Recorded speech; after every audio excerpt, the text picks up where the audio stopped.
अफेअरमधनं हे जास्त करून जाणवत आहे की आमच्याकडनं प्रचंड मोठ्या प्रमाणामध्ये ज्याला आपण अनैसर्गिक संभोग म्हणतो किंवा एक विचित्र प्रकारे सेक्स करणं म्हणतो, अशा प्रकारेच नेहमी आमचं जो जोडीदार आहे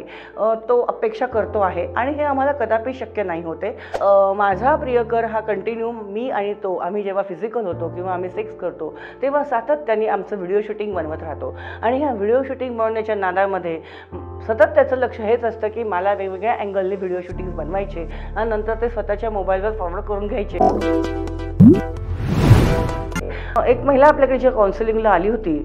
तिचं म्हणणं होतं की माझ्या प्रियकराचं आणि माझं म्हणजे जे काही आता आमचे रिलेशन्स आहेत ते हार्डली 2-3 वेळा आमच्या मीटिंग्स झाल्या, भेटीगाठी झाल्या, आम्ही फिजिकल झालो आणि त्यांनी मला डायरेक्ट सांगितलं की तू प्लीज ग्रुप सेक्स ऑर्गनाईज कर, ग्रुप सेक्समध्ये आपण खूप एन्जॉय करू आणि आपल्याला ग्रुप सेक्स ऑर्गनाईज करायचं आहे। हे ऐकून ही इतका त्या महिलेला धक्का बसला होता की ती जेव्हा माझ्याकडे आली होती तेव्हा तिचं म्हणणं होतं की हे खूपच माझ्यासाठी अनपेक्षित आहे, अनएक्सपेक्टेड आहे, मी ज्याच्यावर पूर्ण विश्वास टाकला हा माणूस असं का विचारतो आहे आणि मी आता ह्याच्यातून काय करू। मी खूप काही मोठ्या रिस्क घेतल्यात या माणसासाठी। या माणसासोबत मी बिझनेस उभा करण्यासाठी माझे लाखो रुपये लावलेले आहेत। आम्ही दोघांनी पार्टनरशिपमध्ये बिझनेस सुरू केला आहे आणि आता 2-3 मीटिंग्सपर्यंत मला याच्याबद्दल खूप ट्रस्ट वाटत होता, खूप मेंटल भावनिक मी त्याच्याबद्दल झाली होती आणि आता 4-5 मीटिंग नंतर हा मला डायरेक्ट म्हणतोय की तू ग्रुप सेक्स ऑर्गनाईज कर आणि वी विल एन्जॉय इट। तर आज तिला ही भीती होती की हे रिलेशन तोडावं तर आपल्या बिझनेसचं काय होईल आणि हे रिलेशन कंटिन्यू करणं तर अशक्य आहे कारण ही व्यक्ती वारंवार अशा प्रकारे अपेक्षा करते होती। होतंय असं की दुसरी माझून एक काउन्सिलिंगला आलेली जी महिला होती तिचं म्हणणं होतं की मी विवाहबाह्याचे संबंध ठेवलेले आहेत, त्याचं असं म्हणणं आहे की मी सातत्याने जेव्हा पतीसोबत फिजिकल होते किंवा माझ्या पतीसोबत जे रिलेशन होतात, जो काही सेक्स होतो त्याचे व्हिडिओ मी याला लाईव्ह दाखवावेत किंवा त्यावेळेला मी माझा व्हिडिओ कॉल चालू ठेवावा किंवा मी माझ्या पतीशी होत असलेल्या सेक्शुअल रिलेशनचे शूटिंग्स करावेत आणि माझ्या या प्रियकराला दाखवावे। तर मॅडम हे खूपच रिस्की आहे आणि हे खूप त्रासदायक आहे माझ्यासाठी। जेव्हा मी त्याच्याशी रिलेशनमध्ये गेले आणि जेव्हा आम्ही फिजिकल झालो तेव्हा हे त्यालाही माहीत होतं की मी मॅरिड आहे, मला माहीत होतं तो मॅरिड आहे आणि अशा प्रकारे कुठेही तो माझ्याकडे माझ्या नवऱ्यासोबत मी करत असलेल्या सेक्शुअल गोष्टींच्या बद्दलची व्हिडिओची अपेक्षा करेल किंवा तू व्हिडिओ कॉल ऑन ठेव किंवा तू लपवून फोन सुरू ठेव आणि मला हे सगळं पाहू दे आणि तुम्ही दोघं कसं एन्जॉय करता हे पाहून मला त्याचा आनंद घेऊ दे। अशा प्रकारे ही अपेक्षा माझ्याकडनं केली जाते आणि मला याचा प्रचंड मानसिक त्रास होतोय आणि आता माझं नातं तुटण्यावर आहे। पण जी काय माझी मेंटल इन्व्हॉल्वमेंट झाली आहे, जी काय माझी इमोशनल इन्व्हॉल्वमेंट झाली आहे, यामुळे मी खूप फ्रस्ट्रेट झालेली आहे। आपल्याकडे काउन्सिलिंगला अजून 1-2 ज्या महिला आल्या होत्या त्यांचं म्हणणं होतं की अफेअरमधनं हे जास्त करून जाणवत आहे की आमच्याकडनं प्रचंड मोठ्या प्रमाणामध्ये ज्याला आपण अनैसर्गिक संभोग म्हणतो किंवा एक विचित्र प्रकारे सेक्स करणं म्हणतो, अशा प्रकारेच नेहमी आमचं जो जोडीदार आहे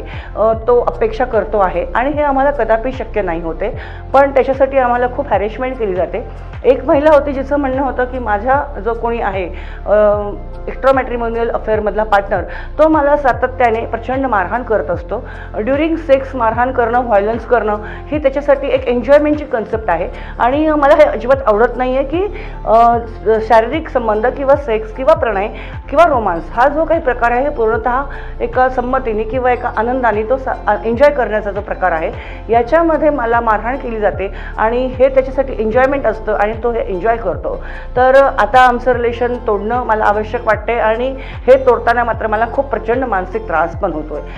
हे ओढून ताणून आणलेले जे रिलेशन्स आहेत ज्याला आपण एक्स्ट्रा मॅट्रिमोनियल अनैतिक संबंध म्हणतो, हे आपल्याला एन्जॉय करताना खूप छान वाटतात। हे आपल्याला सुरुवातीला खूप एक वेगळा थ्रिल देतात, मजा देतात, कुठेतरी पीस ऑफ माइंड देतं, आपल्यासाठी कोणतरी आहे, आपण कोणाबरोबर तरी आहोत, कोणतरी आपली काळजी घेईल, कोणतरी आपलं प्रेम करेल, ह्या सगळ्या ज्या काही आपल्या भावनांचा काहूर असतो त्याला कुठेतरी ड्रेन आउट व्हायला किंवा आपल्याला घरात जे व्यक्त करता येत नाही आहे, आपल्या लाईफ पार्टनरसोबत आपल्या जिथे कुठे प्रॉब्लेम्स आहेत ते कुठेतरी समजून घेणारा एक जोडीदार मिळतोय म्हणून आपण एक्स्ट्रा मॅट्रिमोनियल अफेअर तर करतो। पण जेव्हा ती अफेअर्स एका हद्दीच्या पलीकडे जातात किंवा टॉलरन्सच्या पलीकडे जातात आणि सहनशक्तीच्या पलीकडे जातात तेव्हा त्या व्यक्तींवर अतिशय वाईट वेळ येत आहे। अजून एक महिला जी आपल्याकडे आली होती तिचा किस्सा ऐकून तर खरंच खूप वाईट वाटलं. ही महिला तिच्या प्रियकराला भेटायला जवळपास तिच्या घरापासून दूर 15 ते 20 किलोमीटर टू व्हीलरवर एकटी जायची आणि तिथे गेल्यावर त्याची अपेक्षा असायची की हिने आपल्यासोबत ड्रिंक करावं, स्मोकिंग करावं, विविध अंमली पदार्थांचं सेवन करावं आणि त्यानंतर लेट नाईट जोपर्यंत आपल्याला हिच्याबरोबर सेक्स एन्जॉय करायचा आहे तो एन्जॉय करून हिच्या घरी परत जावं. मागील 1 वर्षापासून साधारण ही महिला रोज किंवा आठवड्यातून 4-5 वेळा मॅक्झिमम जेव्हा त्यांच्या भेटीचे प्लॅन होत होते त्या वेळेला ही महिला स्वतःच्या घरापासून 15 ते 20 किलोमीटरवर लांब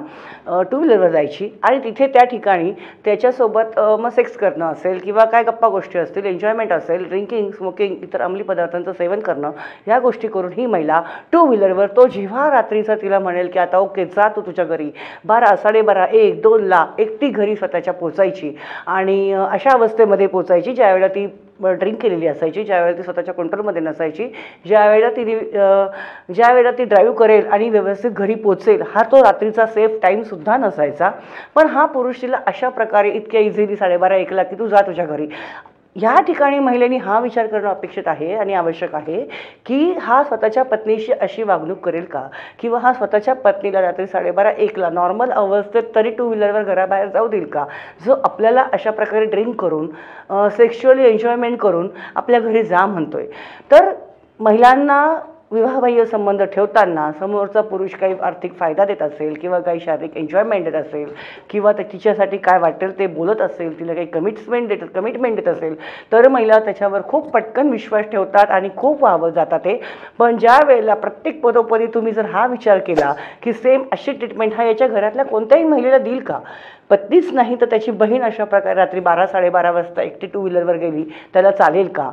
तो तिला सोडेल का, मग आपण कोण आहोत, आपलं आयुष्यात याच्यात नेमकं स्थान काय आहे, हा आपल्याला किती गृहीत धरतोय, किती चुकीचं गृहीत धरतोय आणि कशा प्रकारे वागणूक ही आपल्याला मिळतीये, किती खालच्या लेवलची, किती खालच्या दर्जाची वागणूक देतो आहे, किती केअरलेस आणि किती बेजबाबदारपणे हा आपल्याबद्दल वागतो आहे हे लक्षात घ्या.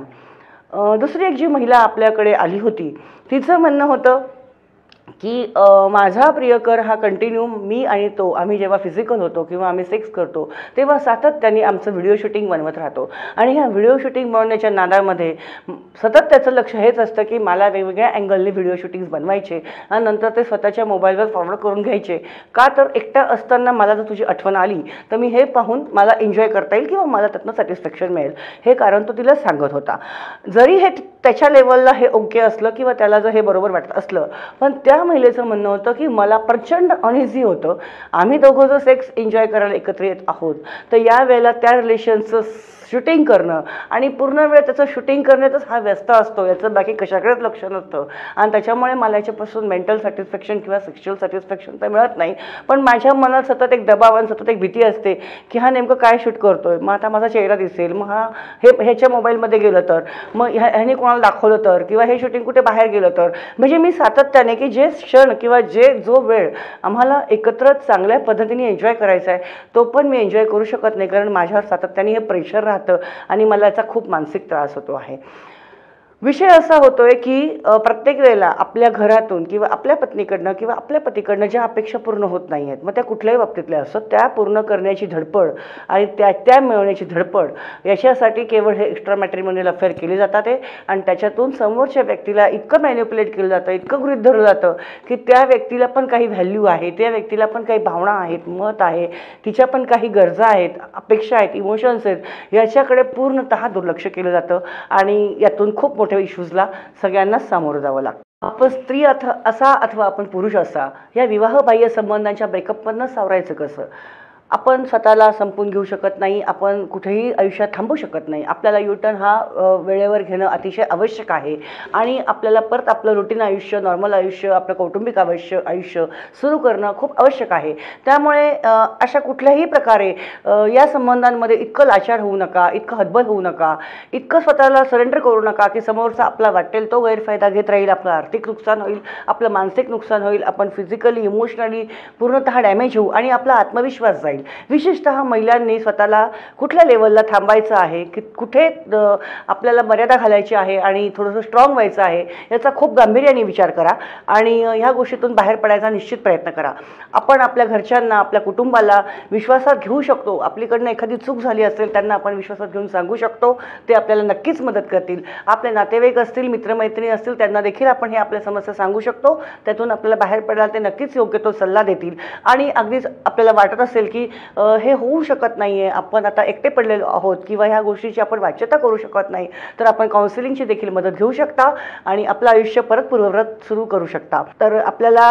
आजचा व्हिडिओ कसा वाटला हे आपण कमेंट बॉक्समध्ये नक्की नमूद करा. आपल्या काही शंका असतील, आपल्याला काही मार्गदर्शन हवे असेल, काही बोलायचं असेल तर आपण कमेंट बॉक्समध्ये किंवा दिलेल्या नंबरवर संपर्क साधा. सप्रेम मराठी चॅनलला सबस्क्राईब करायला विसरू नका आणि आमच्या व्हिडिओला जरूर लाईक करा. धन्यवाद.